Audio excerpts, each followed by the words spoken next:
Okay, so we can begin our first afternoon session.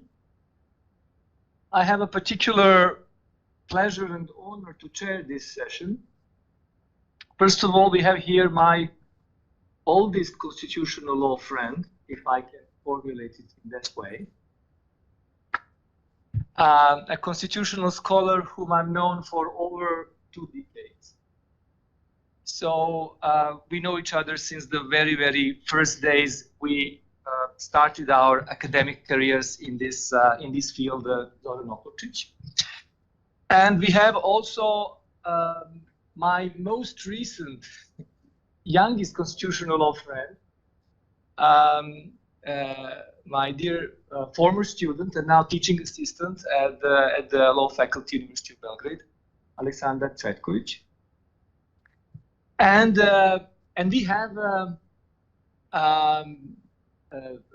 Jin-Sook, president, newly elected president of the International Association for Legal and Social Philosophy, IVR. And I would like to express our particular gratitude to Jean for coming and being with us today. Not just because she is the president of the IVR, Internationale Vereinigung für Rechts- und Sozialphilosophie, but because she actually traveled all the way from Seoul. So half of the globe she had to go through yesterday to come to Belgrade. Also, she had to bear the 5 hours of flight delays. And yet, she was with us yesterday evening, right after the airport, at the conference warming in Betonhala in Belgrade. So, Jim, really sincerely thank you on behalf of all of us. And I, without further ado, I give the floor to you. The title of your presentation is Democracy in Korea at the Edge of History. This is Jin-Sook. And I had an IVR in Seoul this July, and I got to know many colleagues there, including Isabel on the screen, and also Batia. And nice to meet you here, and colleagues or colleagues of IVR committee.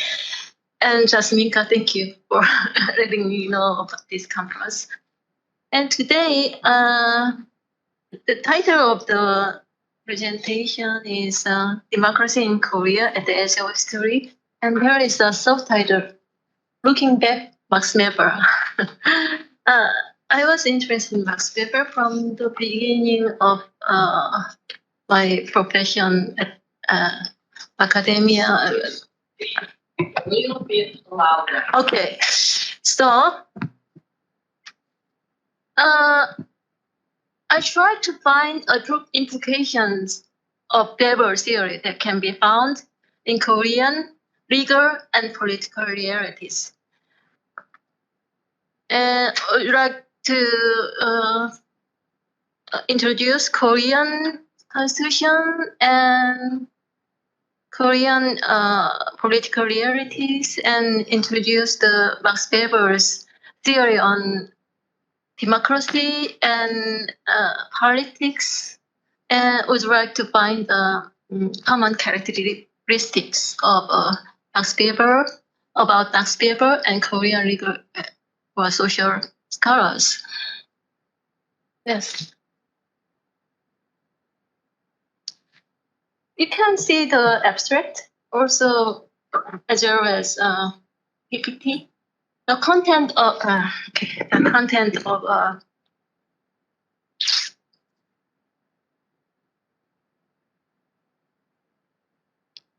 this PPT and presentation is Democracy in Korea and Weber's works, and analyzing of this theory with the reality of Korea and about the concluding remarks. And Constitution have been revised 8 times, and the current constitution was made in 1987. But the revision actually was mainly focused on the election system. The major contents have not almost changed. They changed about how the leaders can be elected. It might give impression the revision was more interested in their power system. So that's why I introduced about constitutions. And famous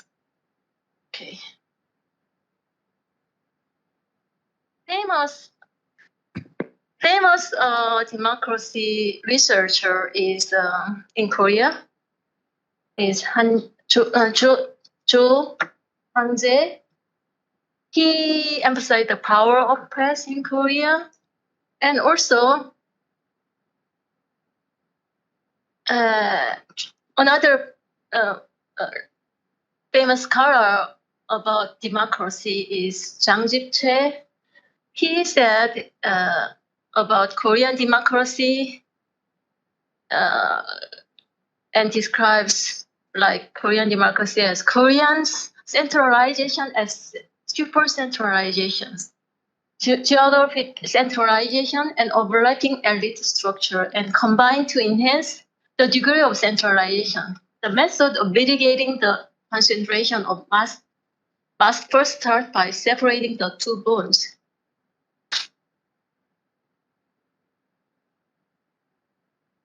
Also, Korea's centralization is super centralization. There is probably no other country than Korea where graduates of a single university occupy a high-ranking position in all major fields of society, such as politics, economy, and society, culture, and education, at the rate of a year half. And if a few other universities are added, the upper elite is in most every field in Korea society will be filled with graduates from a few universities. Yeah, I came from a few universities. So I'm a part of that super centralization. And the voting system is affected by gender and Cold War system and geographies and class ranks and other disasters, natural disaster, and insecurity, economic policies, and like that. So this shows the division of the South, West, and East. So the red part represents the Conservative Party, and the right part of Korea represents the Conservative Party, and left part of Korea represents Progressive Party. And above this part, North Korea exists. So in South Korea already have two geographic parts, South, West, and East. Also, in presidential elections, Eastern part and Western part represents the different voting tendency. So parties, what does parties mean? Korean voters formed heuristics on the structure of party competition using the opposing concepts of leftist party and rightist party. It means Conservative Party and Progressive Party. Yongnam Party and Honam Party, party with security and economic vitalizing skills versus party without ability. It is necessary to change such insubstantial heuristics in heuristics that reflect differences in policy positions.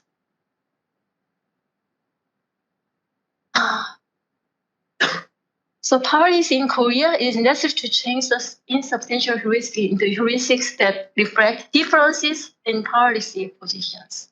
That's the recommendation from the politician, researcher in political department, Jin-Sook.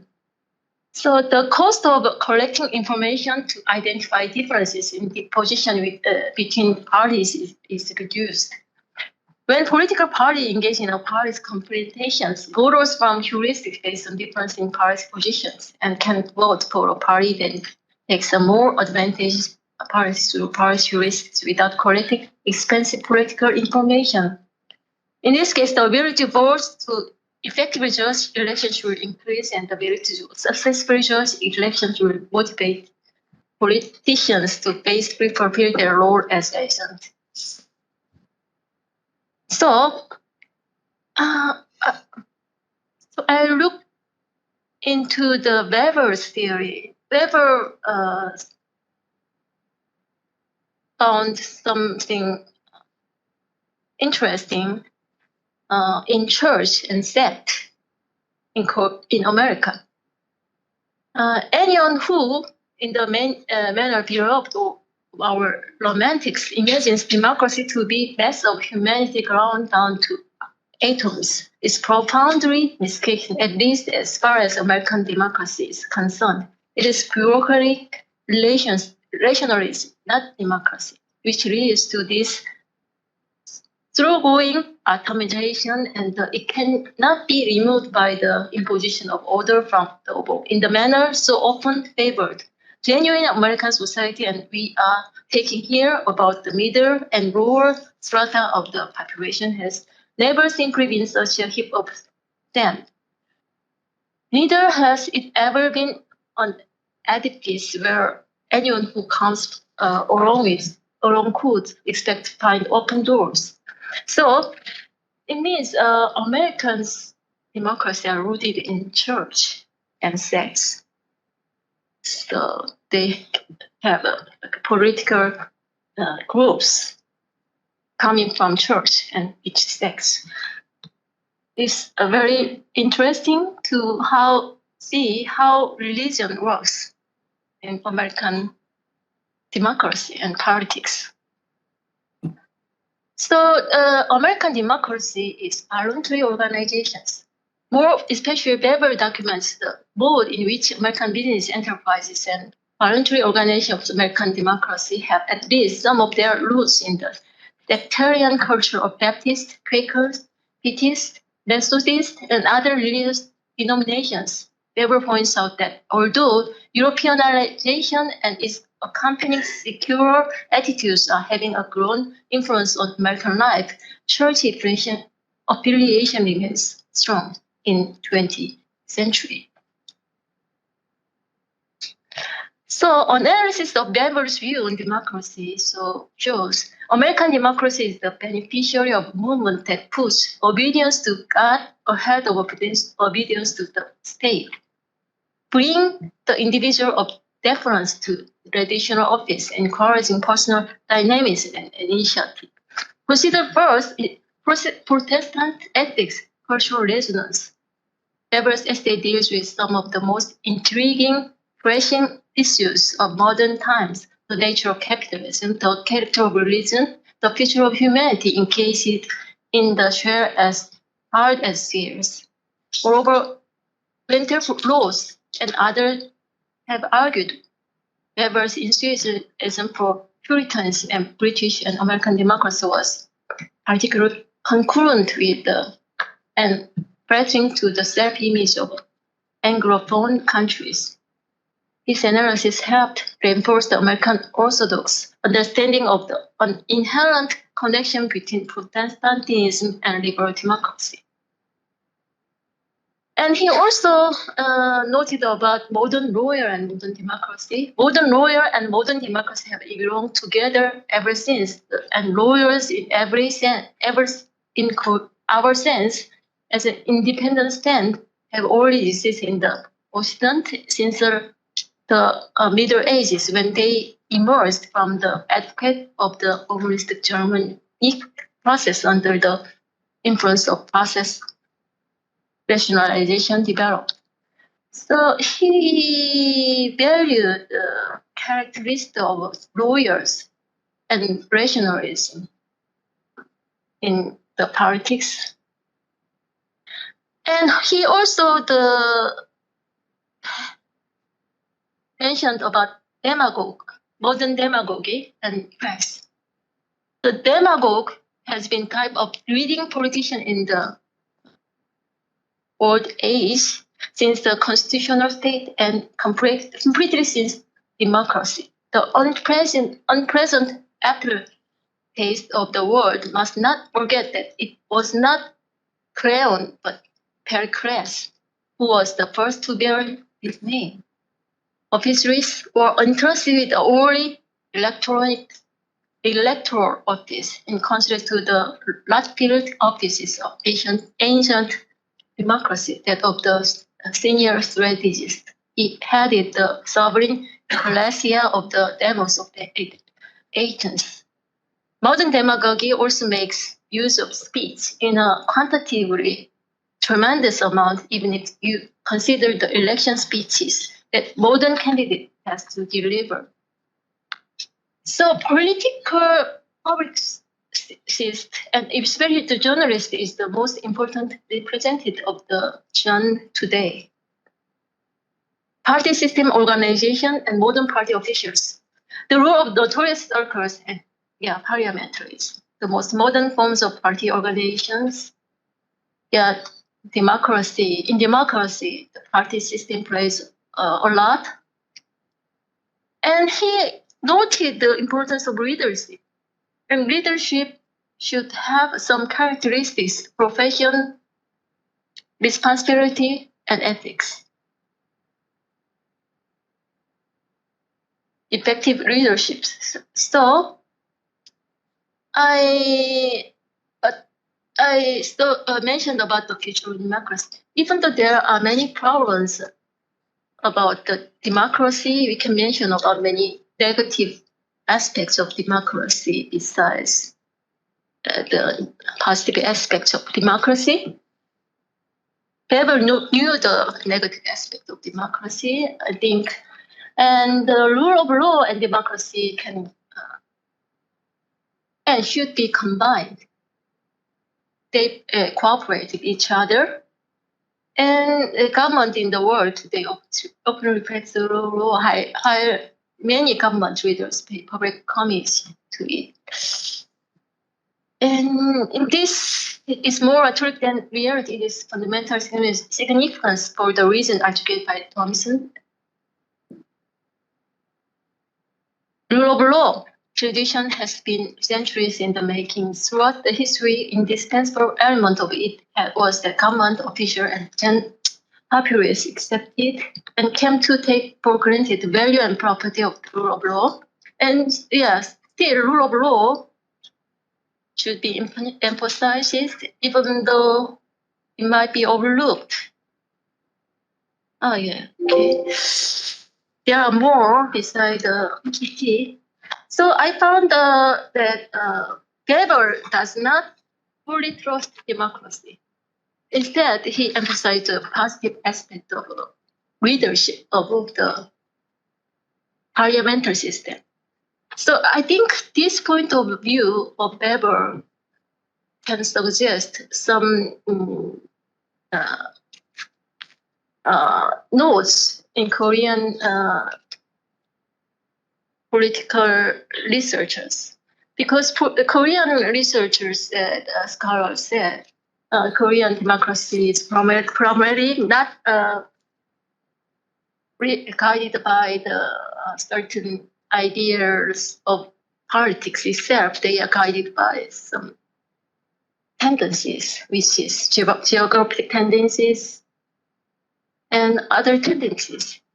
So, from Weber's perspective, it is emotional rather than rational. So, this can be considered as a skepticism on democracy, but Yes, it is clear that democracy does not have only positive aspects, but we can provide and find how to overcome the negative aspect of democracy and how to go along with the rule of law. This is my conclusion. Thank you, Jin-Sook. So thank you, Jin-Sook.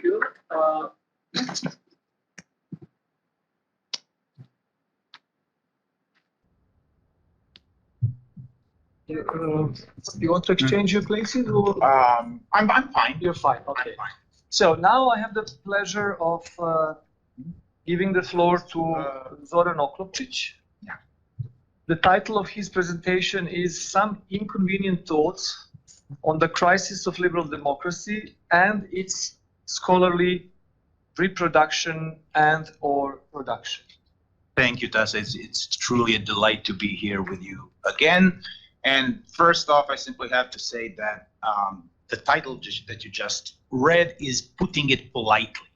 My thoughts are not only inconvenient, they're very, very resentful and compulsive, and basically boil down to, why are we really talking about democracy so much? Why are we so obsessed? Do we even know that we still live in a democracy? How would we tell?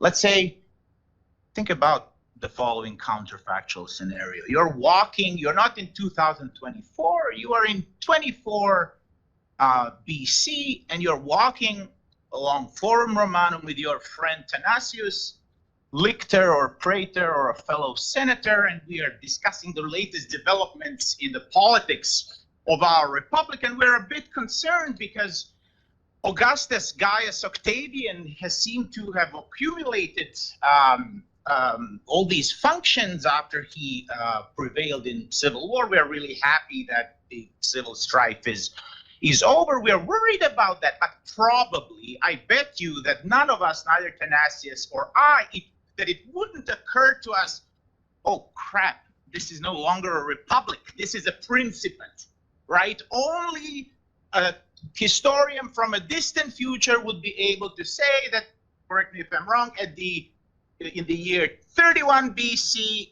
that year augurs the end of the republic and the beginning years of an empire. So how would we tell? I mean, luckily, and in that sense, the illiberal democracies or authoritarian regimes are lucky because they have us from liberal democracies to tell them, oh, look at these surreptitious moves of all of these authoritarians and autocrats, how skillfully they're abusing and misusing the devices of democratic societies. Watch out, you are actually no longer in a democracy, you're in a majoritarian regime. Who's going to tell us if something bad was to happen? So how could we tell? How could we tell that we're no longer in democracy, but in something really sinister? And actually, it is an apposite question. I'm being sarcastic and obviously taking huge delight in delivering my presentation, which I hope thematically is serious and deserves your attention. But I think that joking tone is merited, especially when you start to pay closer attention to the way in which most eminent contemporary scholars who today write about democracy as being besieged, in crisis, undermined by all kinds of authoritarians, populists, and the liberals. When you start actually paying very, very close attention to what they're writing and start kind of, again, asking some inconvenient questions. So the first, to kind of justify myself, explain myself to you, and kind of demonstrate where my irritation comes from, let me just give you a list, very short list of the problems that I have identified that I think speak very badly of the current state of theory and thinking of the subject. So point number one, or question number one, if the main problem today, or the main phenomenon, the umbrella phenomenon, threatening liberal democracies today is illiberalism, asterisk side note, why do we need this neologism all of a sudden, especially if we can't define it except through the opposition from liberalism? Why an extra box? We used to have majoritarianism, populism, authoritarianism. Why put it in a kind of, if you don't need it, why do we need it? But that aside, even though that's quite telling in itself. So if the main phenomenon problem troubling democracies today is illiberalism, how come then that the unfortunate effect of that illiberalism success is not called illiberalization, but in literature, but de-democratization or autocratization?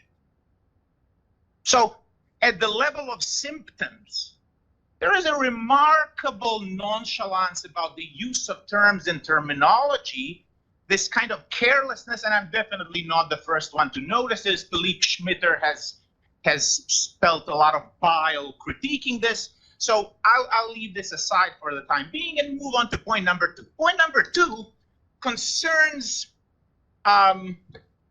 weird implications of the liberal democratic critiques of populists and their alleged abuse of popular sovereignty. So the argument goes like this. Populists are a threat to a free and democratic society because they hold a conception of popular sovereignty that is essentialist.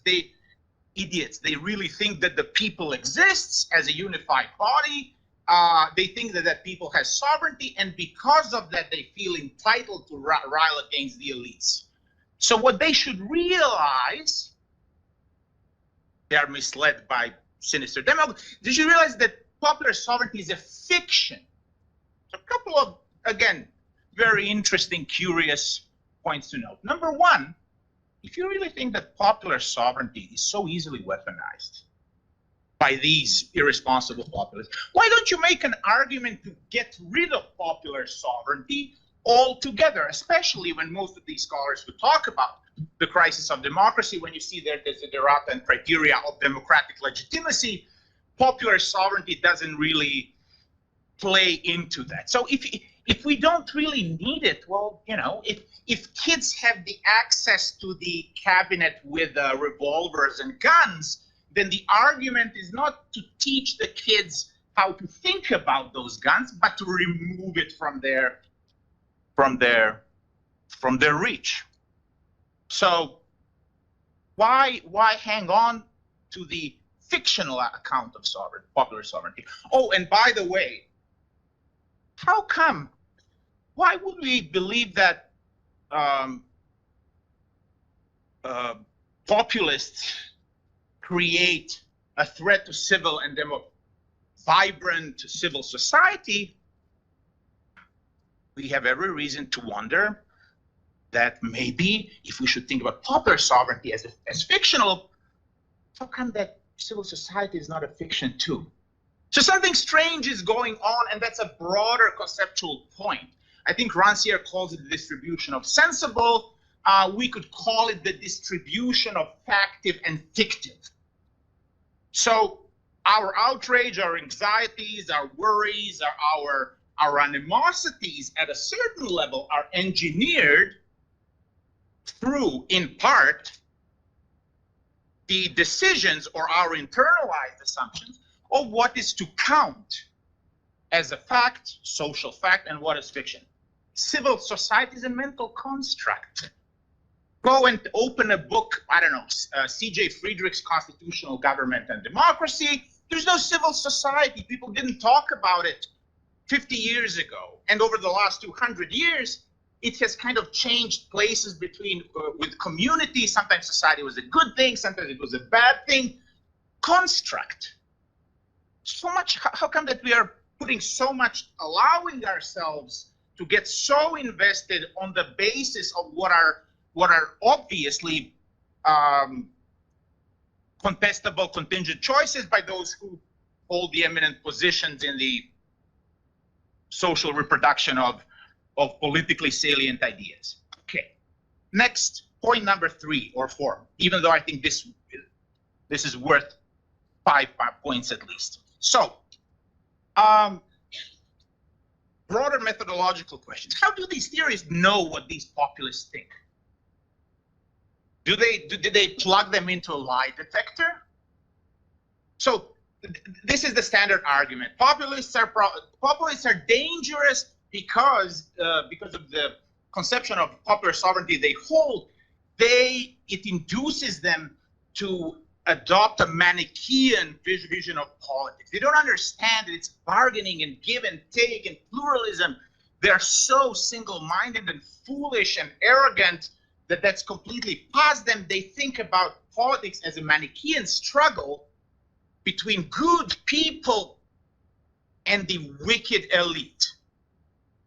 Question number one, well, it's pretty neat. How do you know? How do you know that those who have voted in these elections like this and in second one like that, how realistic is it to assume that that's exactly what they think? Oh, and by the way, it's kind of rich to accuse populists of that if your whole edifice is predicated on a distinction between democracy and autocracy. Talking about Manichaean struggle, talking about ex hypothesis, legitimate, unimpeachable, and bad, dangerous, sinister. Who is Manichaean here? To give you a further kind of bad taste, aftertaste of the poverty, sheer brazenness and poverty of that theorizing, I'll give you an example with Orban. By the way, using these figures, Orban, Kaczynski, is actually very useful polemically. I won't say theoretically, because in order, the only way in which you can deconstruct the arguments, show what's problematic about it, you're kind of forced to, for the time being, provisionally defend Orban. And who wants to do that, right? I want to be seen as, in your eyes, as a good guy, as somebody who is responsible and not flippant and not willing to flirt with these awful things. But in order to make your theoretical point, you actually kind of have to challenge these assumptions in a way that makes Orban look good, or whoever we are talking about. So here's an example. In 2010, when Orban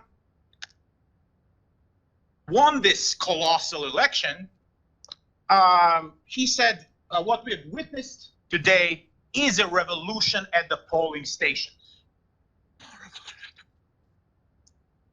Go and Google revolution, polling stations, and over the last 50 years, you'll see all kinds of politicians use that phrase. So the reason why I'm mentioning this is because in the literature on populism in Eastern Europe, there is always the same set of prefab episodes where something awful and sinister has been proven or indicated or demonstrated. And this is one of them. So the reason why that's so problematic, according to, won't name names, but an influential scholar with a prestigious post at the European University Institute, the problem with this, why is this so awful and indicative, is because what Orban really thought by that, or what animated this statement, is Carl Schmitt's theory of pouvoir constituant originaire and his account of people as a commodity.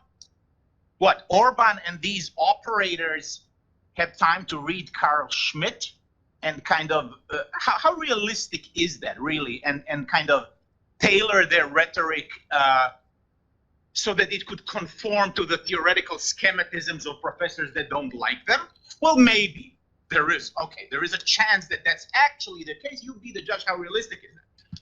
But I would submit, or I hope that you will also conclude, that it's not very realistic in light of the alternative, commonsensical, obvious explanation.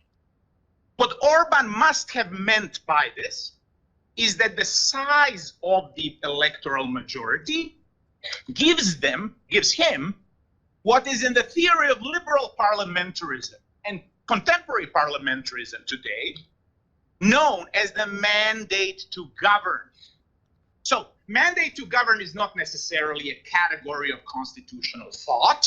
You won't have you won't find a passage in a monograph of constitutional law, for second-year law students elaborating on the idea of the mandate, but it's part of our popular culture, and nobody in their right mind would say that this is sinister, awful, and illiberal. Not only that, moving on to the, I lost track. Mandate, the fact that liberals and illiberals, Democrats and non-Democrats find it really commonsensical, the idea of kind of the more the merrier in the political sphere. If a lot of people really vote for you, this kind of means that you have a freedom or license to be more energetic in governing. Did anybody complain about this in New York Times or Guardian or at any point in time over the last 20 years? No. So what you have here is an indication that the so-called majoritarianism is yet another confection, because what you have here is a banal majoritarianism of a sort. So anyway, I'm kind of joking, but kind of not.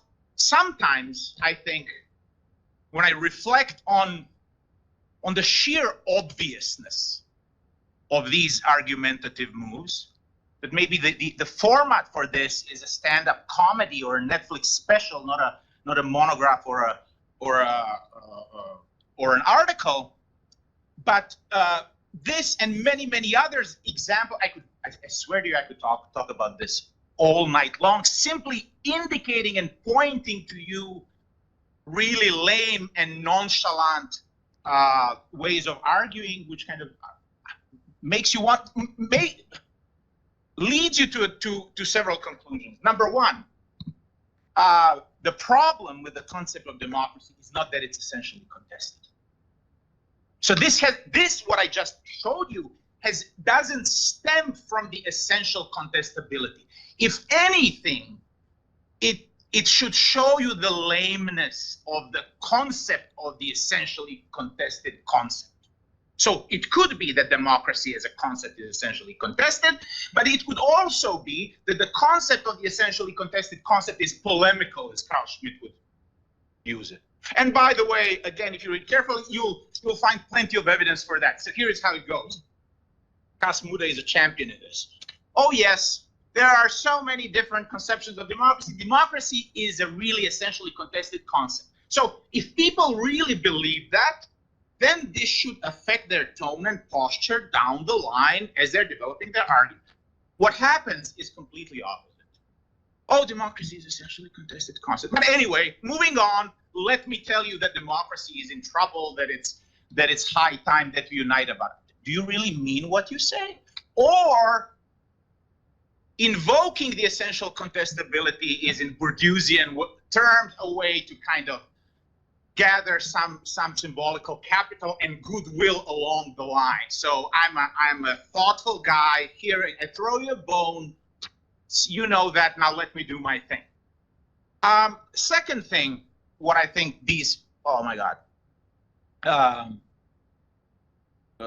these examples should tell you is that the problems that we are confronting when it comes to the, I think again Schmitter calls it the terminological babble in the study of democracy, won't be solved by a clearer definition, won't be solved by a better conceptualization, won't be even solved by the renaming of democracy in a way that kind of makes it more realistic or accurate. And it should also probably tell you that the current crisis, and I mean, I put it speculatively, but it is worth the thought, probably has very little to the evil misdeed of the so-called populists and authoritarians, etc., but that actually the situation is the other way around.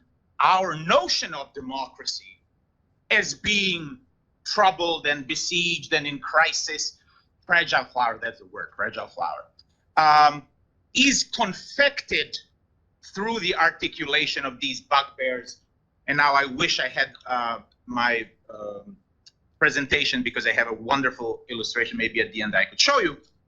But to end this presentation on a kind of suspicious, not paranoid, it's a kind of healthily suspicious note, I wanted to return to the familiar cliche.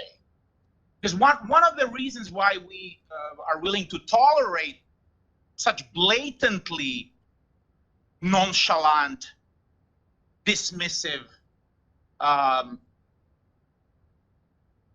works of theory and concepts of democracy is because we come to democracy primed. So no definition or a definition of democracy is going to change our initial goodwill disposition. The democracy is not only valuable and precious, it's also charming and disarming. One of the values of democracy is that it's so self-aware. And we have, it seems that we have adopted that attitude, not from any body of theory, but kind of from pop culture. So one of the cliches in that regard is this famous statement, you'll recognize it immediately, which goes, many forms of government have been tried and will be tried in this world of sin. No one pretends that democracy is perfect. Hey, never said that I'm perfect. Indeed, it has been said that democracy is the worst form of government, except for all those other forms that have been tried from time to time. So I was yearning to discuss this cliche precisely in front of the audience of East Europeans, because I think Eastern Europeans have a particular sensibility or preconceptions about this, about what was the point. So do you know who said this? Who is the author of this? So the author of this famous adage is Winston Churchill. Churchill. And he made that point in 1947 before Parliament. So here's what I thought. I thought that was in the context of Cold War, and basically the target of this kind of jab were these phony Democrats in Eastern, us, kind of, who insisted that they're democratic, but they're not, and they were experimenting with their crazy real socialist regimes. Or maybe he kind of was hinting at the fellow travelers back home to communists. Okay, so this is what I thought. Turns out that the target for this were not communists. Oh, and by the way, there's something also strange. Thanks. If I go maybe in 2 minutes. When was democracy really tried? He's British, and he's speaking as if, oh, all the different types of government were tried, and among them, when was democracy tried? In the UK, it was a product of the struggle between middle class and the landed gentry, and had to do with parliamentarization and limiting of the monarchy. And in the final analysis, British only started talking about democracy after World War I, when they needed to kind of suck up to Wilson, who was entering the war on their side. And only then in 1917, they have started referring to themselves as democracy. So when did you try democracy? But anyway, back to my point. The target of this, we're not communists, we're not anti-democrats, was actually the sitting government of the United Kingdom. So the Labour government, Clement Attlee's government, which dared, you know what they wanted to do? They wanted to nationalize the steel industry. And as part of that, they got so frustrated by what was going on in the House of Lords that they wanted to abolish the counter-majoritarian institution of the House of Lords. What's the point? Point is that as part of their social program, hundreds of thousands of apartments were built. National Health Service was established, probably to this day, the single most social achievement of Western liberal democracies of all time. All of these achievements today, together with Attlee, his ministers, are fondly remembered in the eyes of the British population and general public. Nobody thinks about them as populist authoritarians and majoritarians, which kind of, at the very least, and I will end with this, should give us pause when we hear next time that we are at grave risk from those who sound and speak and do things qualified by a term which is either invented or not, but has this pejorative, dismissive suffix, iron, ist, and so on. Thank you. Thank you, Zoran Julius Oklopčić, for this definitely very inconvenient thoughts on Aurora Augustus.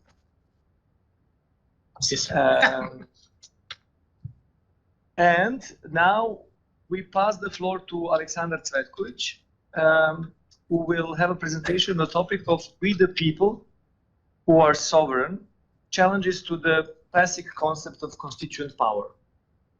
Okay, thank you. Thank you, Professor Marinković. And I think that we should start with Carl Schmitt and who are constituent. First of all, it is my pleasure to be part of this conference and to share some ideas with you to challenge it. And I think it is the perfect panel for something like that, to challenge some ideas and to discuss about them and maybe to find some answers on ideas that I have. First of all, if I want to give an answer to the question, what are the challenges of the concept of constituent power, I must begin with a concept that I will refer to in this presentation as the traditional or as the classic concept of constituent power. And the universality of this classical meaning is pretty evident in an interesting remark by an author, Sergio Verdugo. How would anyone dare to challenge the view that the people have and should have the exclusive and absolute power to shape the constitutional order? So this endeavor may seem hopeless, but I will still try to attempt to challenge the universality of this classic concept of constituent power. Olivier Beau, famous, well-known French author, he studied with the idea, study on constituent power, with the idea that the constitution of a modern state is a legal text that he called a constituent act. Just to mention, he situates his significant study within the conceptual relationship between sovereignty and the state. And in that study, the author of the Constituent Act, he calls a constituent power, and together Constituent Act and constituent power form the conceptual pair that he calls constituent sovereignty.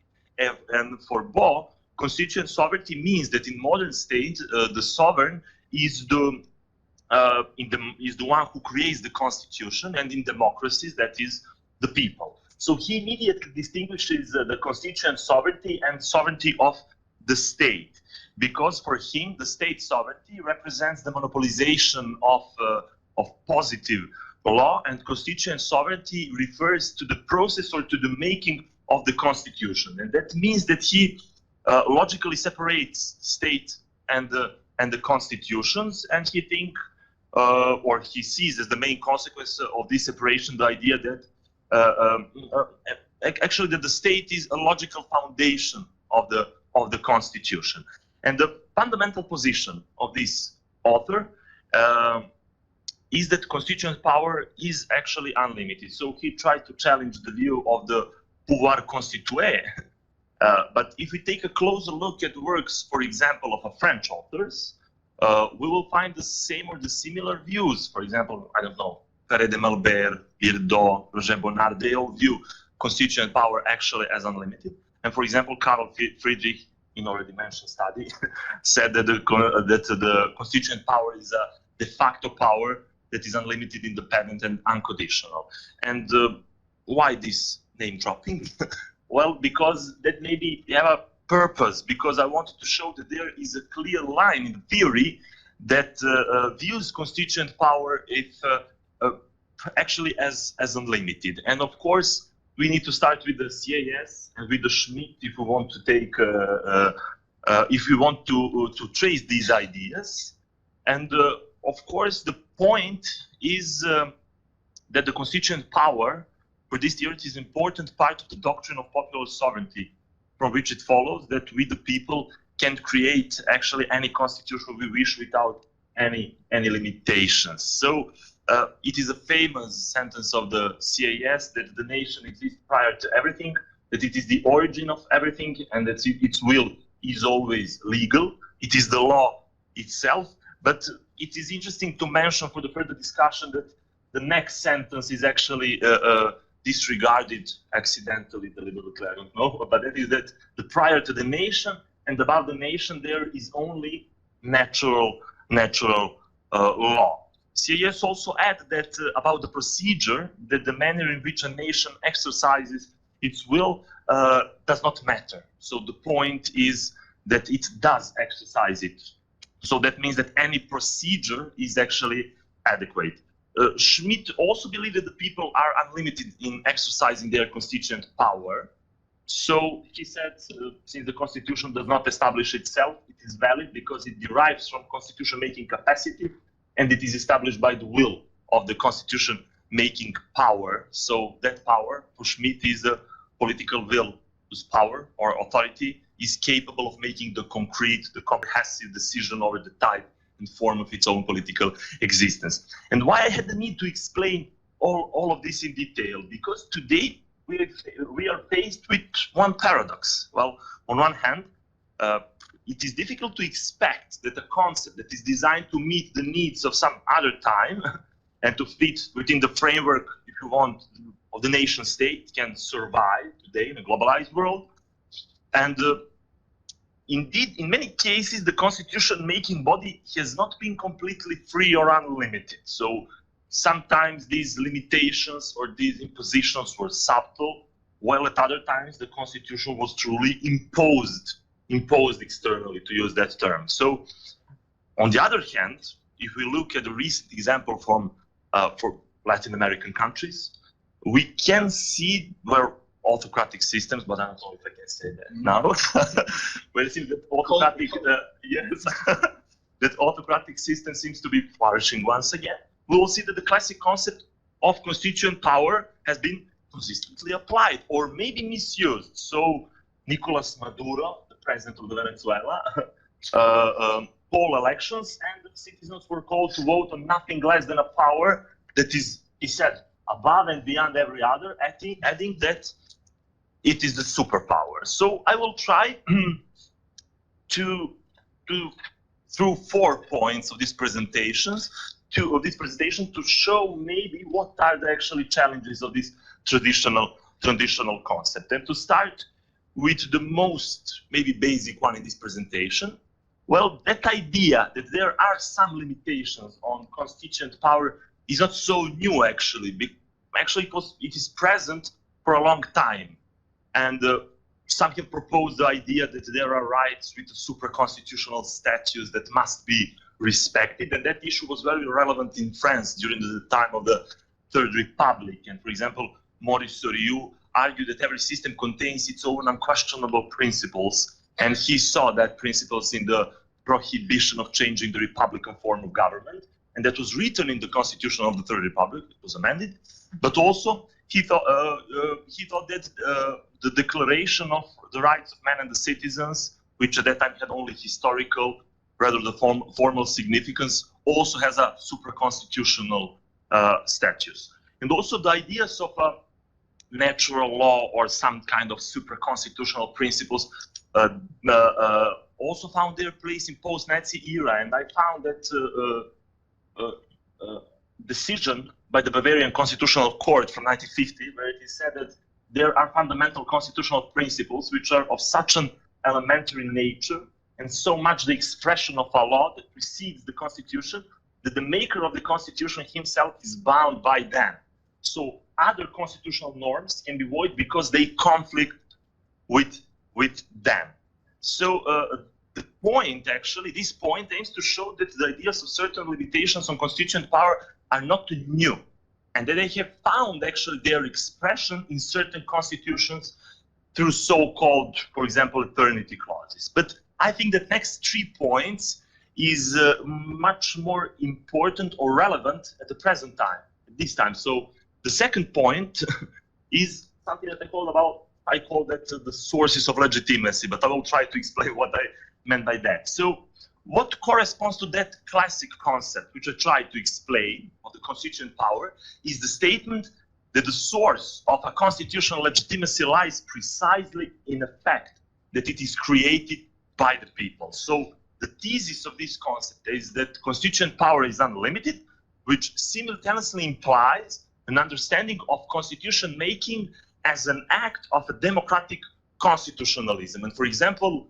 Lydia Basta-Fleiner said that if you want to achieve the constitution integrative and legitimizing function, then the process of constitution making must be truly democratically representative. And what is the consequence of that statement? Well, the consequence is that the examples of the constitution for Iraq, Annan plans for Cyprus, or the Dayton Agreement was an unacceptable change in the paradigm of constituent sovereignty, of the classic concept of constituent sovereignty. But when we speak of that external impositions, we cannot only consider the cases of, I think that we cannot consider only the cases of Iraq and Afghanistan as a failed projects, for example, and the examples in favor of the classic concept of sovereignty. So in these cases, the international community did act as the constituent power, but also we have some other successful examples where the international community acted as a constitution maker. And the most typical example is the Basic Law of Germany, but of course I will skip this, this example, because the argument can be that that is an extremely specific situation of success for the international community as a constitution maker, and I'm pretty aware of that. But you cannot deny the influence of the international community, or at least you need to recognize or to see the role of the international community in the processes, not only of constitution making, but also in the constitution building.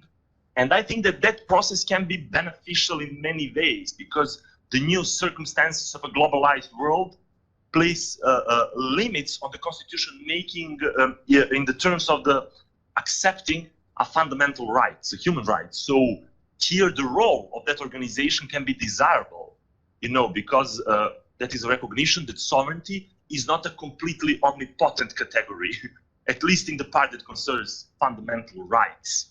And for example, Andrew Arato said that the process of constitution making must be a procedure built on the ideas of constitutionalism. And of course, just to mention the European Court of Human Rights, we had a lot of decision of that court that actually deals with the constitutional text. So, and the constitutional act that is created by the people, you know. And the third part of my presentation, or the third point, is actually some kind of is connected with the second one, and that is the relationship between the human rights and constituent power. And of course, I don't need to mention that the constituent power in the classic terms and the concept of human rights, there is a clear ambivalence between these two concepts, and they exist, to cite Colorius, exist as a conceptual antinomies. And because according to the classical doctrine, constituent power must be exercised before any legal rights, and rights can only appear as legitimate if they are elements of constituent powers. But that author that I cited here also mentioned that we need to recognize that the new narrative in the modern political system that replace the omnipotent constituent power are the human rights. And of course, many authors have used this argument in the context of global constitutionalism or supranationalism, which is not necessarily the case, I think. So prioritizing human rights actually means acknowledging that the constitution-making process involves an order in which the rights of members of the political community are recognized and respected. So there are no conditions for exercising constituent power, if you want to recognize the constituent power, without recognizing the primacy of human rights over constituent sovereignty. So I decided here, and to conclude this point with the words of Jan Rosnai, the exercise of constituent power cannot result in the abolition of rights such as freedom of expression, freedom of assembly, and political rights, because they are necessary for constituent power to re-emerge in the future. And now I'm at the fourth point of my presentation, but I'm pretty afraid to mention something like illiberal democracy. But recognizing absolute and unlimited power to the demos could potentially jeopardize the values achieved in the process of democratization since the Great Revolution. And practical examples from some European countries or Latin American countries where illiberal regimes have emerged and where the leitmotif of populist regimes has once again become the concept of popular sovereignty and the sovereign constituent people support this statement, I think. Just to mention a few examples, for example, Export Bashayo in Hungary and Venezuela, Bolivia, the constituent power remained at the service of a newly elected popular governments. And, if you recognize or if you say that the people have unlimited power, then democracy takes a serious risk. Without constitutional restraint, without cultural restraints, popular sovereignty unleashes a power that can threaten the people. And this unlimited power of the people serves populist regimes because the concept of the people's rule is actually misused. It is not the rule of the entire people, but the rule of some relative majority that support the populist. And of course, who belongs to the people? The Hungarians that are old more than 1,000 years, or I don't know, Le Pen in France said that there are some line, in the French nation. So who are the people? Who belongs to that category of the people? And to conclude this section, that idea of the constituent power actually can lead to some arbitrary decisions. The classical concept of constituent power that go against the segments of a society that lacks sufficient political influence, but should nonetheless be considered as a part of the political community. So the idea of the Soviet constituent people as entirely unlimited can have a serious consequences for democracy. And to conclude, well, that definition that I mentioned a lot of times in my presentation of unlimited constituent power maybe can be abandoned or at least reconceptualized, because the constituent power has never truly been unlimited. I already mentioned an author, Rosnai, and his one paper with the title Internal Impositions on the Constituent Power. Because if you think deeply about the constituent power, you will see that there are always some internal imposition. What about the generational imposition? Or what about the majoritarian imposition? Or what about the elite impositions that are all not external impositions by the international community, but some kind of internal impositions on the constituent power? And of course, as I mentioned, the numerous examples, not from just that distant region of Latin America, but from our neighborhood, from Europe, show us that invoking the people as the supreme authority in today's condition is to use that word, red flag. That an attempt to misuse the concept of constituent power will follow with a strong legitimizing basis for populist regime, and that is the legitimization from the people.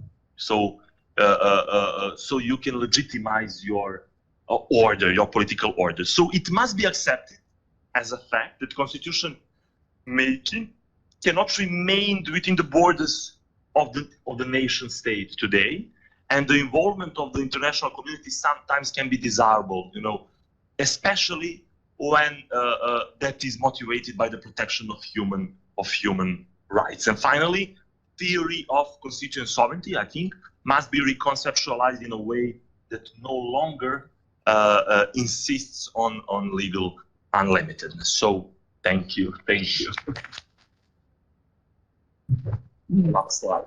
you, Aleksandar, for some convenient thoughts about sovereignty. And I open the floor for discussion, and I see already Ivan's hand.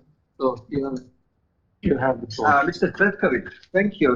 It's highly illuminating presentation, very thoughtful. I have no major objection. I'm just wondering, what would you say on the following, that there are inherent limitations of the constituent power in the very notion of the nation, which is empirical, co-constituted, co-determined by both international law and national. Okay? There are three ways of determining the power, the jurisdiction of a state. Unfortunately, that's not something you will find in Montevideo Convention, which was written under the influence of Yeltsin. I'm talking about the stock yesterday, Cvetković on that, and that's perfectly clear to internationalists. Three ways. One is ratione loci.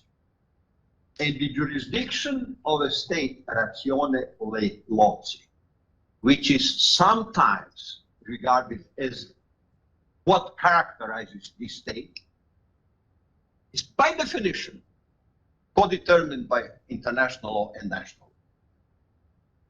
By definition.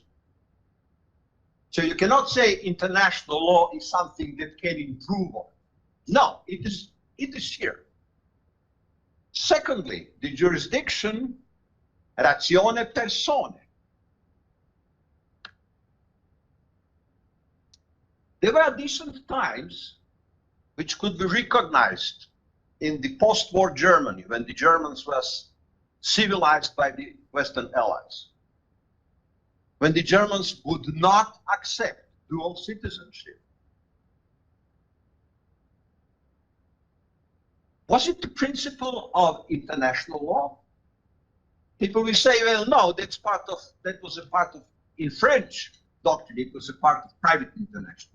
This is why the people at the Faculty of Political Science in Belgrade did have private international law, because they had partners who instructed them and who was an expert in that, right? Not in Zagreb, because too stupid to understand that. Okay? And the third one is, in fact, the most contested part, and that is jurisdiction ratione materia, where the enormous intrusions of big powers into the jurisdiction of small powers. Okay, we don't want to discuss that, because once we start discussing that, we will say there is the end of sovereignty, right? And quite often it is. Now, I'm mentioning that because we were talking about that yesterday. What is the problem common to Serbia and Croatia? We have something like 30 to 40 to 50% more voters than we have inhabitants. How come? Well, there is one reason in both countries, and that is massive exodus, right? Massive exodus. But there is also another reason, and that is that the nation, the concept of the nation was not construed from plebs, from populace. There is a perfect Croatian term that was dismissed from Croatia years ago, puk. Who is puk? Puk is not member, it's not ethnicity. They're inhabitants of a certain territory, of a certain land. Land itself has borders. And that person who is an inhabitant has civil rights.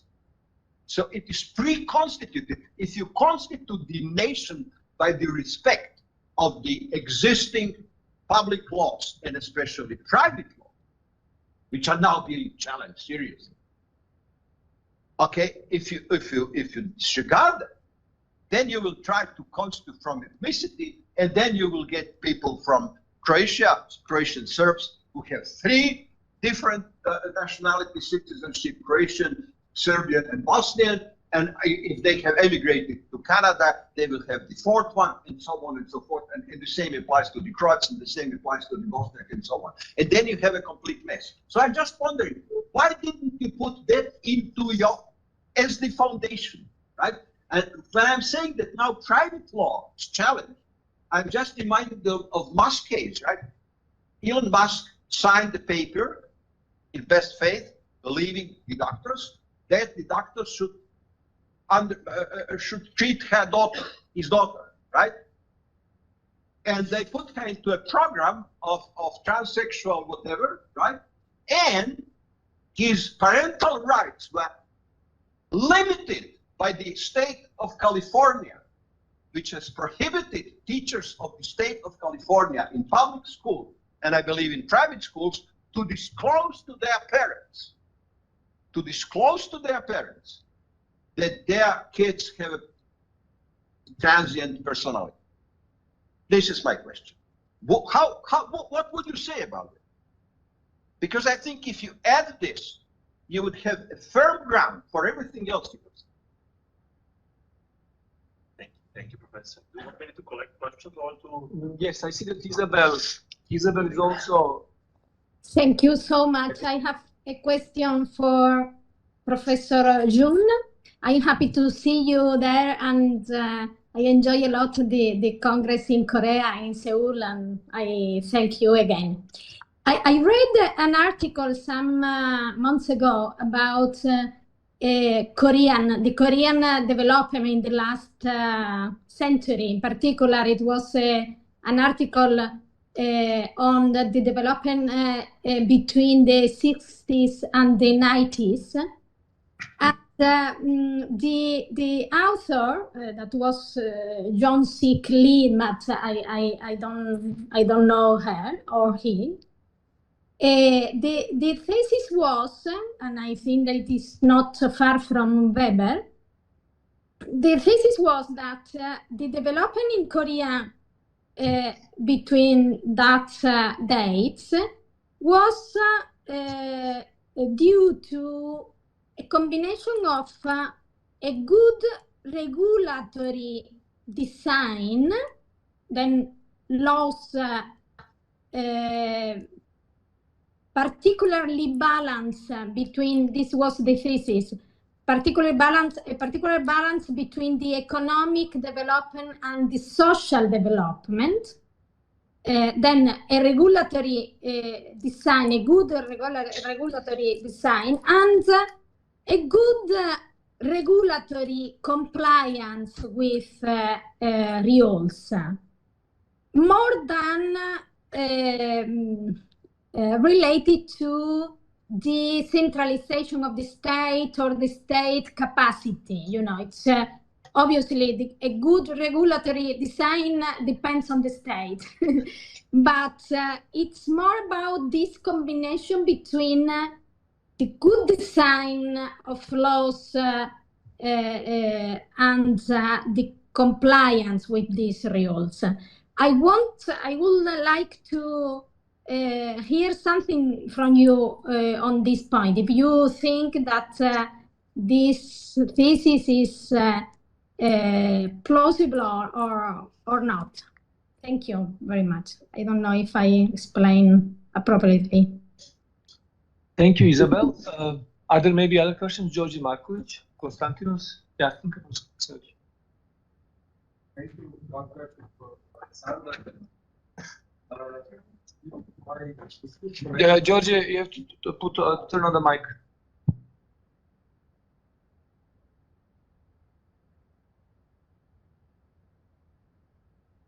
Okay, now it's good. One question for Aleksandar. If I understood you correctly, you said the constitutional power of constituent power is no more legally unlimited. Is it correct? Something like that. If the situation is like that, where does the limitation lie? Like, where is that limitation?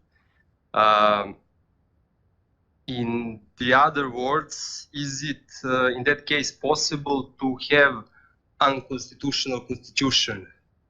I suppose because you referred to Rosnai theory, and if is possible, where the standard of that constitutional control will lie? What will be the standard of the constitutional review of constitution? If you understand what I want to ask and want to refer, because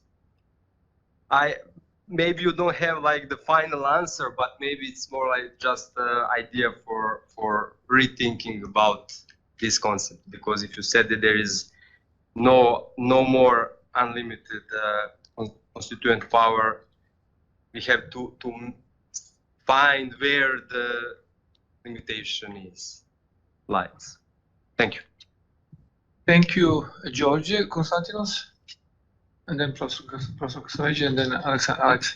Just one remark for Aleksandar's presentation, which was very interesting. In the Greek Constitution, in the first article, maybe this is interesting for you, but I don't know if there is any literature in English. It states all power comes from the people and is exercised for the people and the nation. And there is a big dispute. Is there a difference between people and nation? Some say that what it actually means is exercised for the people in benefit of the people as nation, so that people and nation is the same concept. But others say that this is exactly some kind of reflective way to express an internal limitation in the use of power. That, okay, there's only people, the only subject that can be empirically seen as having power is a people. The people has a present. It's not an abstract notion. It's a political body. But when it acts constitutionally and constitutes power in this Constituent Act, it has in mind that it's not a limited subject. There are other generations. There's a past. There's a future. There is a more general responsibility. So the part that says that Constitution comes from or by a people is maybe less important than the act itself. That producing a constitution is something very different. But when a people is voting for a government, when a people is constituting a state, then we have a different, more reflective activity of maybe the same empirical subject. Thank you. Thank you. I have a few remarks. First, for Jin-Sook. Her theoretical frame is Western, and I thank her for that analysis. That is something that is close to us. Do they do that analysis methodologically? Is it the frame that is preferred there, or is it something that she uses when she presents and describes and analyzes the Korean system?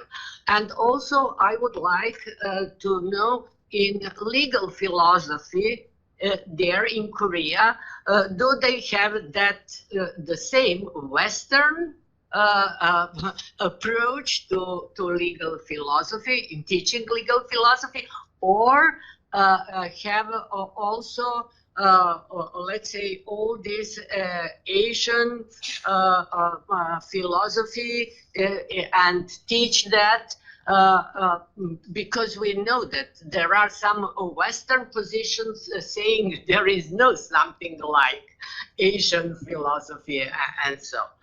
And when it comes to this Zoran presentation, I think that things are not that much complicated. It is not, when I was taught here, what is liberal democracy, we were taught that is the modern democracy, and that we have to differentiate between pre-modern and modern democracy. And pre-modern democracy is equal to the majoritarian rule, simply. And modern democracy is something more. That is rule, majoritarian rule, with legal protection of minority or minorities. And how or what are instruments of that legal protection? These are human rights. That is something that belongs to everyone who is in liberal democracy, and not to say something more. So that is also connected to Aleksandar's presentation. If constituent power is limited or unlimited, if it is unlimited, we can have as a result authoritarian or maybe also democratic system constituted. But if it is unlimited, the result may be authoritarian. So people as element and essential, let's say, element in constituting those societies is not limited, is limited or is not limited, and can have Führer and then be satisfied and so on. But in modern democracy, in liberal democracy, it is not so. So demos is limited also because we have to protect rights of each and everyone, and that is minimal protection that everybody expects in modern democracy or liberal democracy.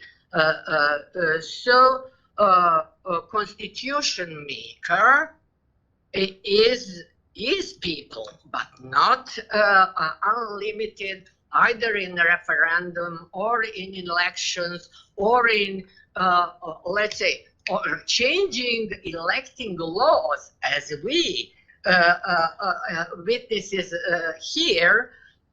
We have some representatives elected, let's say, legally. It is so according to all decisions, including Constitutional Court, and then that majority elected gives us some new laws concerning electoral process, and these laws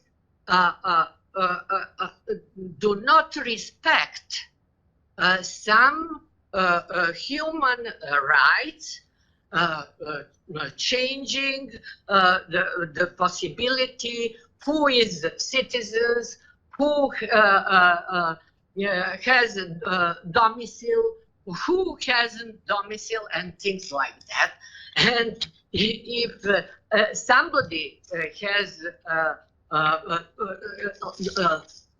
electoral legislation like that, that is, in my eyes, an attack to modern liberal democracy in that sense.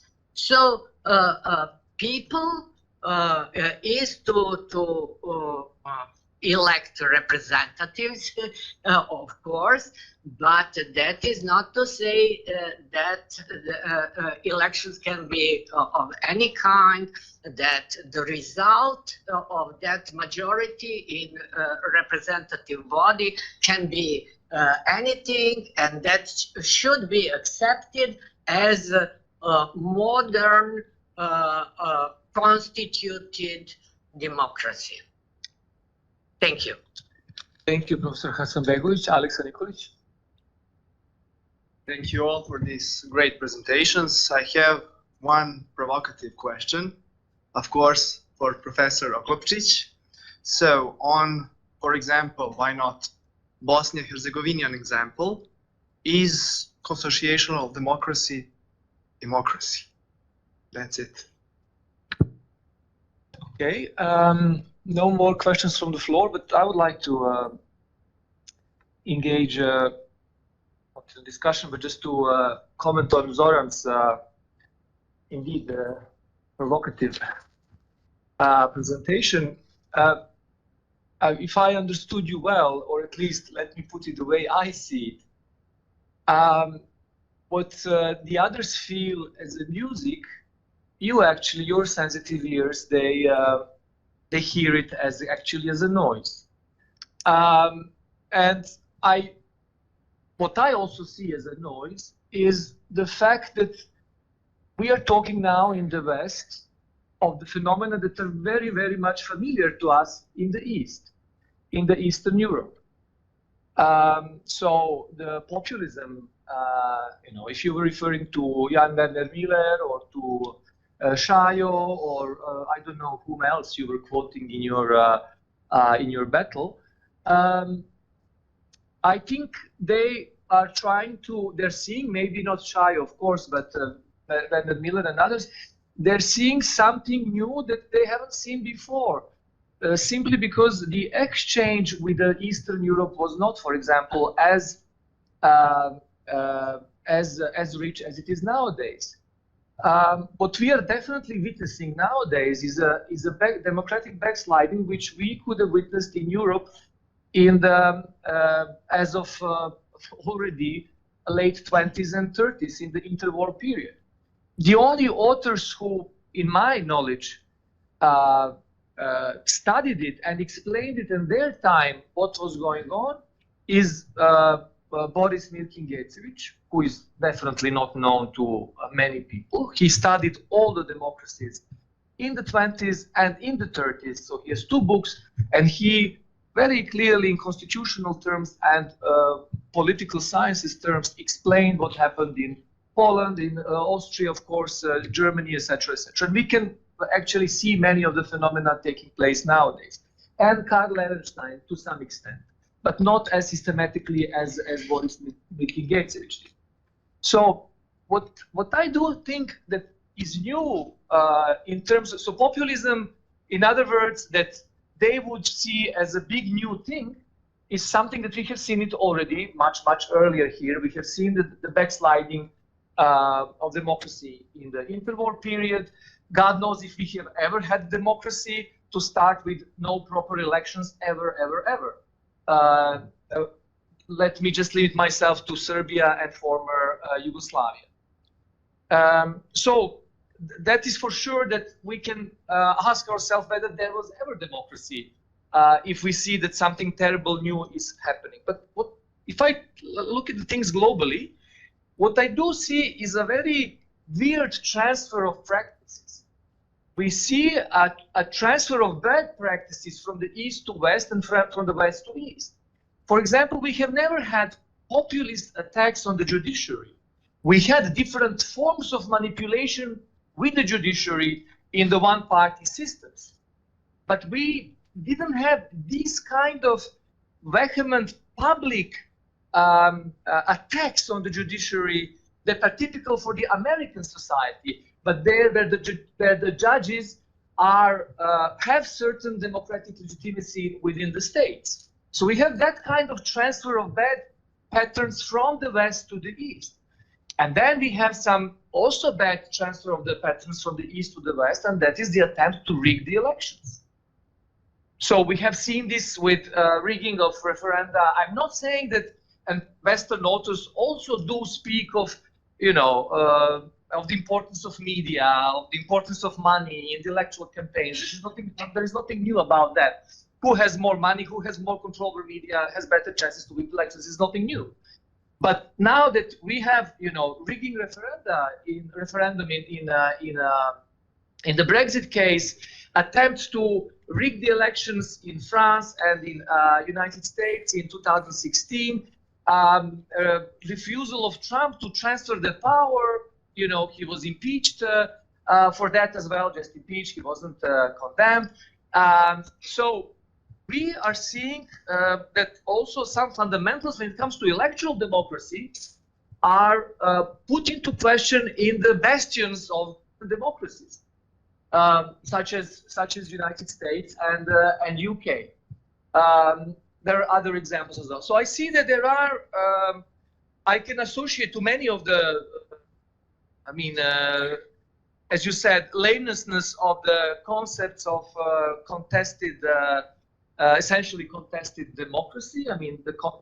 Essentially the contested democracy as a concept, the lamenesses of this concept. But I do think that there are new things going on, and I would like to see if I would like to hear you if you think that there is anything new going on when it comes to the situation in let's say generally democracy in Europe and the United States. Can I dive in right? Do you mind if I? Is that okay? So I can't answer that question without. It's a great question because it brings me to certain things that I didn't have time to address in the presentation itself, which actually have to do with the historical and historicized character of democracy that's in crisis. It's not just any democracy that's in crisis. The democracy that's in crisis is the democracy that was liberalized and constrained after World War II in light of the awful experience of the interwar years. That's the democracy that's in crisis. And it's kind of, when we specify what we mean by that, is basically European parliamentary democracy. Now, let me put it bluntly. The backstory, so our democracy is not just a flower, it's a character which has an origin story. It's a fabrication. I'll be completely blunt. It's a fabrication when it comes to the characterization of what went on in the interwar years. And I can offer a very nice slicing and dicing on Miller and other, and it's a fabrication of the alleged illiberal character of democracy that emerged, as Miller calls it, the post-war European settlement. Lies, all lies. Number one, and I'll give you just in terms of vignettes, I think it's faster. Did you know how Mussolini came to power? So the Miller story is, oh my God, these Europeans after World War I, they really believed in popular sovereignty and majoritarianism, did all of these awful things. We learned our lesson, and that's why our democracy is liberal today. Number one, the reason why Mussolini came to power, not because of the parliament per se, but because of the head of the state, Vittorio Emanuele, didn't have guts to declare martial law. And he stayed in power, in consolidated power for the first 3 years, because guess which party enabled him? Do you know that? Liberals. So the first parliamentary phase of other Italians probably know this, was a liberal fascist coalition. Number two, Hitler. Many have talked about the contingencies and the behavior of Papen and the dithering of others. But I mean, if you're going to blame majoritarianism in parliament, well, why don't we blame the High Court, Administrative Court of Bavaria for giving Hitler 5 years or 3 years in prison? How is that not an indictment of the judicial branch? So what we code as the failure of parliamentarism can be just as easily explained by the set of socio-economic and psychological consequences, which, by the way, didn't affect the North Atlantic rim of Europe. So we are talking not about the failure of democracy. We're talking about the failure of new national republics in continental Europe. That's what we are talking about. Oh, and by the way, in the UK, which we think was a bastion of democracy, Stanley Baldwin ruled for 5 years without elections. So he didn't simply have elections. What about that? Now, what happened after? So this is Miller's story, how it goes after Luger. So what happened is that Europeans realized, oh, we've been awful, and we decided to rationalize parliamentarism in Germany and adopt constitutional court. And Miller calls it a European model, which I mean, in the list of the evils and transgressions of that truly deplorable lot of theorists, this is probably one of the worst, which he calls it the European settlement, because just let's visualize the map of Europe. What we are talking about here is the adoption of judicial review in Germany, first and foremost as a device for the protection of federalism, only subsequently of human rights. In Germany, in Italy, in theory, in France, only 1971 as kind of a result of a contingent, you know that better than I do, and nowhere else. Benelux, no judicial review. In Belgium until what, 1988? Nordic countries, no judicial review. UK, obviously, but this is their thing, what they do. Certain countries, and I'll come to your specific country of expertise, France, they get free out of jail card. They get to be exempted from these developments. We are supposed to pretend as if Britain is so, this culture, they're unique. You know which other country is exempted? France. Somebody mentioned Lowenstein. There is a Lowenstein's article in 1959 where he throws his anger at the 58th Constitution. I have a quote somewhere. The worst product known to a man, kind of the essence of authoritarianism. How convenient that we have forgotten that you said, oh, it was, response to these other things in the 30s. Well, you can make that argument, but my point to you is that making that argument requires a careful curation, like a chef or in a sweet shop, kind of what you put on the platter. So de Gaulle is not authoritarian, even though he was a quintessential authoritarian. Eugénie Mériot has written an article reminding us that the Constitution is Bonapartist, Caesarist, authoritarian. And if you go to New York Times, for example, from 1965, you see Mitterrand snitching de Gaulle, writing an op-ed saying, France is no longer a democracy. He's deciding all by himself. Until I think 1980 something, President of the Republic was appointing the heads of national television. We want to talk about things being unprecedented. What we can and should talk about. So I mean, you're disputing. You're very possible way of explaining it. But my point, my precise point is that we should refrain from short-circuiting a debate. I'm a populist. Case closed. The arguments, whether they make sense, what you can say in response, the reasons why I'm wrong. Again, I'm a populist. He's an authoritarian. He's very, very easy. So maybe you be the judge of that. But I mean, it's not productive, and to my personal opinion, it's boring to talk like this. What did happen is the gradual gradual making of the criteria of legitimacy ever more stringent. There's no. I'll give you a more recent example. So I wanted to talk about majoritarianism. Just a brief response to you. Unfortunately, I think you are wrong. The problem, it would be great if I complicated things. So the sad and disturbing thing is that if you look at the definitions of that democracy diachronically over the last, let's say, 30 years, and you compare Zacharias' famous article from 97, where liberal democracies, you have a democratic component and you have a liberal component. The liberal component has 4 other components. Done deal. Compare it with Issacharov's, or compare it with any of these contemporary it's the metastasis of qualifications and branching out and ever more refined. The elections must be genuinely, so you know that you're in a weird country when adverbs start to proliferate.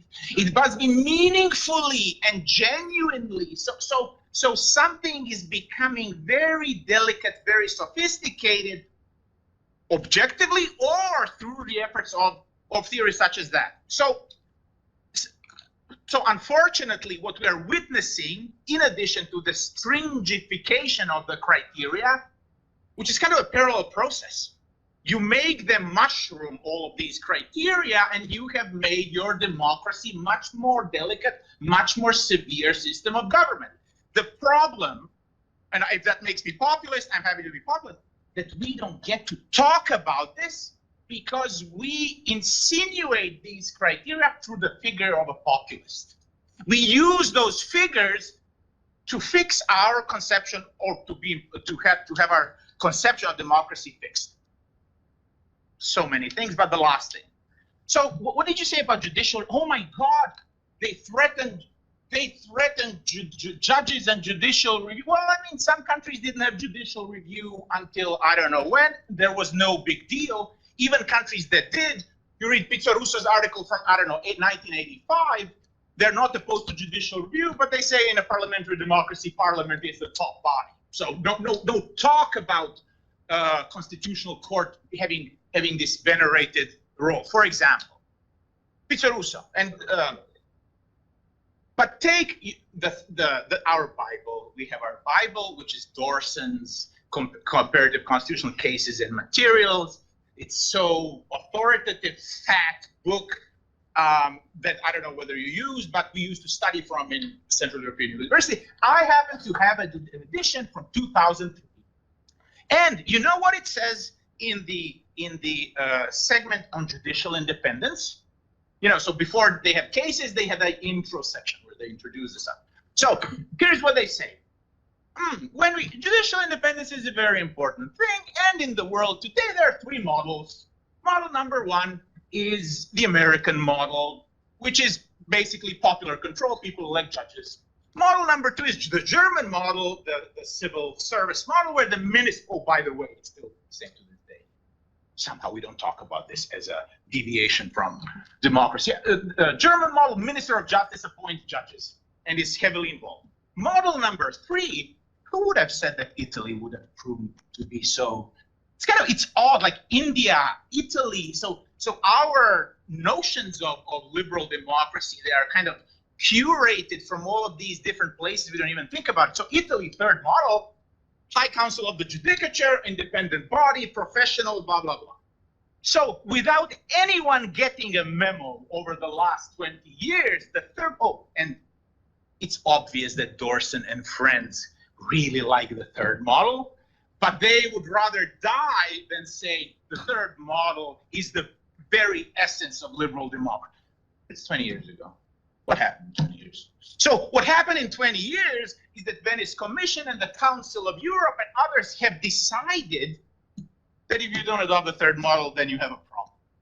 So yeah, some of them really do have sinister ideas about democracy. Some of them are so skilled and hidden, but it should be painfully obvious that, I mean, like everything here too, things are relative to the standards that we've been persuaded to adopt. And I guess the source of my ire has to do with the fact that we did it without even spending a half thought of when did that happen, on whose authority, and shouldn't we had a proper, honest, straightforward discussion about that. Thank you, Professor Oklopčić. Let's give the floor to the others as well. Jean? Yeah. It's ironic that here in Korea, we had an authoritarian president. The microphone, please. Yeah, we had a dictator president, but so-called some is controversial. That president was a dictator, or I don't know, is respected populist president. We had like a dictator type of president. It can be an authoritarian president. Park Chung-hee. It is ironical. Under his ruling, Korea developed very rapidly economically. From 60s to 90s. Oh, it's very strange. But under that system, human rights and people's liberty and rights are depressed. But economy rapidly developed under his stable ruling, and the legal system. Legal system was stable, and the law purported to and focused on the development of the economy. So most of Korean economies based on that regime. So it's very ironic. Had that kind of authoritarian president, and it's far from the ideal leaders from described by Max Weber. So it might be some components and elements in him. Yes, but if Weber's theory can be explained, we have a stable law and a stable politician who ruled about 20 years. So politics and law was stable, and laws purported to development of the economy. And actually it coincident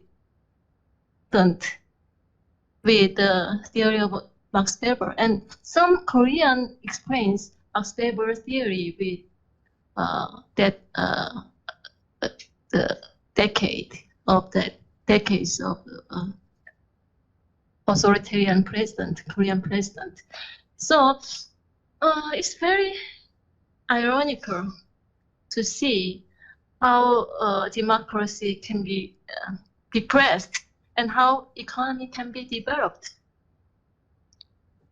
Yes, and also some Koreans explain that situations under the theory of the Max Weber, but not many Korean scholars use Max Weber to describe about Korean economy and democracy. Also, Korean legal philosophers are dependent on Western legal philosopher, but some Koreans, Jin-Sook or Sang-San-deok, emphasize the culture and locality of each countries. So we have to research on that. Yeah, thank you for your question. Thank you. Thank you. I'm sorry, but we're really out of time. We can maybe put a question at the break. Yes, thank you. Aleksandar? Oh, thank you. Thank you. Well, because I'm also a member of the organizing committee, I have to know that we are the coffee break is over. So I'll be really brief, but maybe I will try during the break to answer maybe more detailed, to give more detailed answers on your questions. Just one general answer, I will try to give a general answer to all these questions. Thank you, Professor Pazin, for advices, maybe to think about some suggestions. Okay, thank you for the suggestions. And of course, I have in mind that the nation state is some kind of frame when we are talking about the constituent power. And also, if we have in mind the nation state as a frame, and of course, the international law or that order is built having in mind that there are nation states. But I think that that frame is actually somehow changed, in the process of internationalization, And of course, we cannot accept that all rights, can be some kind of limitations on constituent power. There is some rights, some fundamental rights, and we are talking about some private rights. Okay, maybe it is not, maybe they're really important, but I think that we need to have in mind some rights, some, most important. Who is the member of the nation? Who has the voting rights? What makes electorate? Yes. Okay, that was the point, and they are determined by international law as well as by. Yes, and of course with the citizenship, that question is actually the most complex one. Who are the members of the people or of the nation? Maybe one who has the citizenship that is not, how to say, maybe the best solution to say, because we discussed that yesterday. But of course, it is really questionable who are the members of the people. Today, maybe we have some problems from the past, but when we are talking about who the people are, we have the, American Constitution, which is still in force, and it is adopted with only 2.5% of the total population. But lowering of the age of maturity to 16 years in California, in Netherlands, in Croatia. Why? Because the power holders, the elite, want to dilute the electorate to make it less accountable. Yes, of course, and that is the decision that they made. Maybe some elite, maybe that was some kind of imposition, that some kind of internal imposition that I mentioned. You want to make a bigger total population in some artificial way. That is some kind of misuse. Have voting rights. Kids. But sorry, I was just following my predecessor who made. Of course. but thank you. And of course, I had a question also. Well, a working nation is actually some kind of a threat. Konstantinos mentioned that. I'm pretty aware that terms or that notions of people or nation are not so clear. There is I think, example from the Greek constitution from the 1920, I don't know, where there was a prohibition of changing the republican form of government, and then Greece became a monarchy after that. But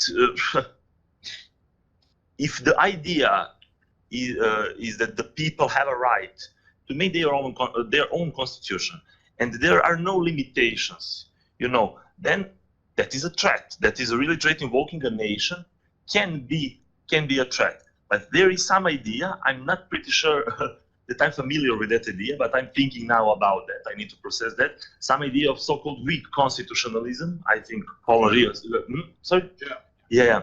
And that is the idea that the constituent power is not active only in some particular moment of time, and then we need to wait for decades to activate the constituent power. But there is some participatory process of making the constitution. That is the idea here. I will try to answer to all the questions. I'm thinking now faster than I can speak, but I think that the most important part is the process. I mentioned that maybe briefly, of the constitution building and not the constitution making, the drafting of constitution. So the most important part is actually discussions. The last sentence in my presentation, but I didn't mention it, is that we need a different approach to democracy, one that highlights its competitive nature or frames it through the lens of political rights and equality. So referendum can be really a dangerous tool to use. We need to have a procedure before adopting a constitution where we can discuss about all the questions which matter, And then maybe the question who the people are is not so important at that point, because we have a procedure where we discussed about that. I think that there is some examples from Canada where maybe in the 80s, some conventions, some discussions about the constitution, and that happened actually before the constitution making, that was the process of constitution building. But never have they mentioned the concept of constituent power. Yes, so. Unnecessary. So. We are at liberty not to Well, talk about I don't have a question. Maybe I will ask you something during the break about the liberal democracy and constructing the terms. That is a theoretical thing, but you know, maybe liberal democracy is not the best term. Maybe it does not explain well the populist regime and all that. But that is the discussion on a first floor. But on a ground floor, when we are talking about in the terms of real life, maybe it is not important how we will call some regimes, but we can feel illiberal democracy. So maybe illiberal democracy is just a term that we use to explain something that is contrary to the human rights, to some concept. You can feel the illiberal democracies. You can feel that regimes. But maybe we can discuss about. Well, the question of George also, I think, about unconstitutional constitutional amendments. Well, I cited Rosnai some other papers, not unconstitutional constitutional amendments, but of course, I said that it shouldn't be unlimited, and Rosnai said that it isn't unlimited because there are always some internal impositions. But about that unconstitutional constitutional amendments, that is the question actually of pouvoir constitué and not pouvoir constituant. I didn't mention that here, but I will need to make that difference here because I was talking here about that foundational moment of constituent power. Well, the first moment of creating the constitution. And the second question is, when we want to amend the constitution, is that invoking a constituent power or constituent powers? Pouvoir constitué, you know, because there are some limitations on pouvoir constitué. And, well, maybe I can think who can control that process. But of course, I do believe in the concept of unconstitutional and constitutional amendments, especially when it comes to the human rights and some really, I will say, fundamental rights. You know, there need to be some consensus about what we think when we say fundamental rights. I tried to be brief. I'm really sorry. Maybe I will try to answer in details. Thank you, all three of you, for your very obviously provocative presentations, which caused lots of reaction from the audience. I have to admit that we are 20 minutes late, and in the best spirit, no, 20 minutes. In the best, or almost 30 indeed, thank you. But in the best spirit of populist rulers, I will admit my responsibility, but I will not resign as a member of the organizing committee, unlike Charles de Gaulle, who resigned after terrible, long 11 years of terror, after his proposal to amend the constitution in referendum failed, in a referendum that he didn't rig. He resigned. And Mitterrand was wrong. And Mitterrand did call and wrote a book called Permanent Coup d'etat, describing de Gaulle's rule. But don't forget as well that Mitterrand was his main political leader, opponent, and that when he came to power, he said, this costume is not made for me, but it suits me very well. So he continued to rule in the de Gaulle's manner and got even further in that process. Yes. But I think that the coffee break is going to be even more provocative. Thank you, and see you at 17:15 sharp, as Vice Dean would say.